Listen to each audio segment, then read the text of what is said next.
Hey everyone, and welcome back to my channel, Green Glow Gourmet. I'm your host, Roxanne, and for today's recipe, we are going to be making tomato soup. This recipe was inspired by Kathy Hester. You can find her online also at YouTube. She has her own channel. And on a cold day or as the weather's starting to change, there's nothing better than a cup of hot soup. And this recipe is easy, it's delicious. So I'm going to give you the ingredients and then I'll show you how we did it. So you can make a double portion of this, which is the recipe I'm going to give you. And if you don't want that much, you can cut it in half. But if you do make that much, you can always save it, put it in your freezer, and you'll have leftovers to pull out and either cook on the stove, or if you use a microwave, you can microwave it, and it's delicious.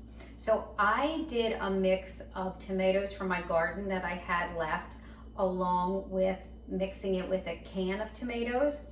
So it's 228-ounce can of tomatoes. I did the crushed, 3 cups of water, a 1/4 cup of cashew pieces, a 1/3 cup of rolled oats, 1 bouillon cube, which I did not use, and for my taste, I didn't think it needed it, 1 tablespoon dried basil, 4 cloves garlic, a tablespoon of maple syrup, and salt and pepper to taste, which I did not add any salt or pepper either to this. So I cooked it in my 3-quart Instant Pot, and it's so easy. You're gonna add everything except the maple syrup in your Instant Pot. You're gonna cook it on manual pressure for 5 minutes, and then you're going to let it manually release for at least 10 minutes. Then you're going to use an immersion blender, which is what I have here by Vitamix. I just got this recently and I'm using it and I really like it.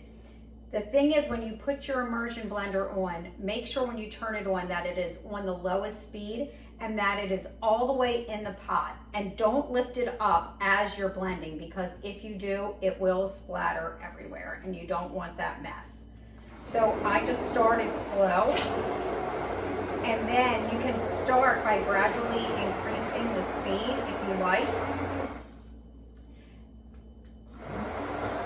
And it only takes less than a minute and a half to get this completely blended. What I did also after it cooked, before I blended it, I did add the tablespoon of maple syrup in at that time. And then I blended it all together. And that was very easy to do, and I like doing it that way. So you can do it the same way if you like. And then, even though I use dried basil, I had basil in my garden, so I have these scissors. This is so easy for cutting if you have herbs that you wanted to cut. And I just took the basil and I finely chopped it, and depending on what size you want, and you don't have to add this basil. I do because I really like basil. So you can put in these strands, or you can cut it and make it smaller to whatever desired size you like. But it just cuts it up very easily, and I mix it in to the soup. Very easy. Easy to do, easy cleanup. And then what you can do also is, if this soup is too thick for you, you can add water to it. I like mine thick, and you will enjoy this. Now, of course, we have to try this and see how it tastes. It's very hot, but it looks delicious. Very thick consistency. But not too thick, but not thin. I don't like watery, runny soup either.